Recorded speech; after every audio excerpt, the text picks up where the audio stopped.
Here we're going to look at question 3 from section 2 of the BMAT 2018 paper. So in this question, we're given a series of 4 different statements and asked which 2 of them are correct. So the first is that in a vacuum, green light travels faster than blue light. The second is that in a vacuum, the wavelength of red light is greater than of green light. The third is that in water, red light travels faster than it would travel in a vacuum.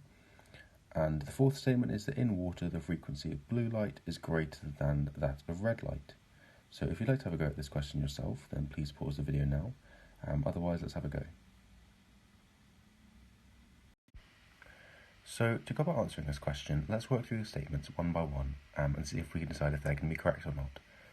So if we look at this first statement, number 1, then it's saying that in a vacuum, green light travels faster than blue light. Well, one of the things you might recognise is the speed of light in a vacuum. It's a number which can be given, which is just 3 times 10 to the power of 8 metres per second, and it's a constant. So all light travels at the same speed in a vacuum. It's just a constant. It doesn't matter which colour you've got.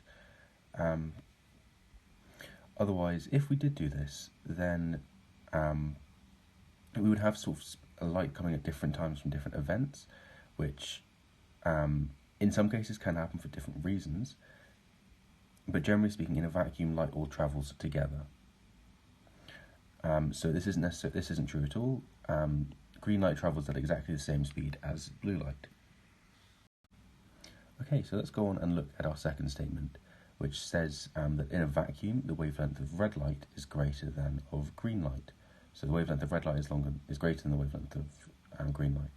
Well, the wavelengths of visible light go across a nice spectrum which we can remember from red to blue, and the order in which the spectrum that the wavelength goes, or the size the wavelength goes, is that it gets longer as it goes towards the red end of the spectrum. So blue is the shortest wavelength, all sort of together, bunched up, and red being this longer wavelength.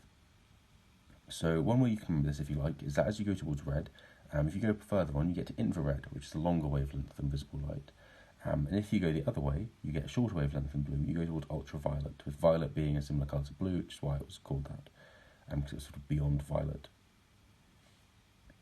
And with this in mind, we know that all the other colours of the visible spectrum have to be in the middle of this spectrum here, if you like.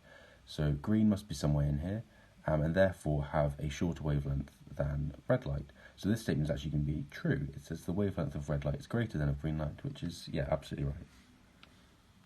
So with that, now let's try and look at our third statement. Here we're told that in water, red light travels faster than travels in a vacuum. Well, actually, we know that the speed of light in a vacuum is the fastest speed that anything can go.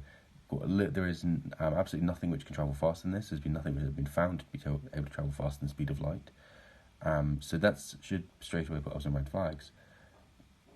Especially when you think in water, which you would imagine probably would slow light down, which it definitely does. So nothing's going to travel faster than light in a vacuum at all, no matter which colour it is or anything. So this statement is going to be false again. Now what we can do is look at our final statement, which we're expecting to be true, since we need to find 2 correct statements. And what this statement says is that in water the frequency of blue light is greater than that of red light. Okay, so here we're being asked about frequencies rather than wavelengths, which we were asked about in this second question up here. Now, we already have a spectrum for the wavelength, so can we try and think how wavelength is going to be related to frequency?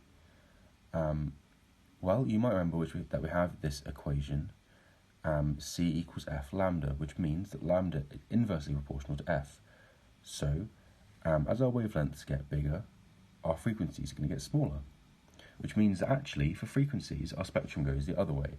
So, red light has a smallest frequency, and blue light has a bigger frequency.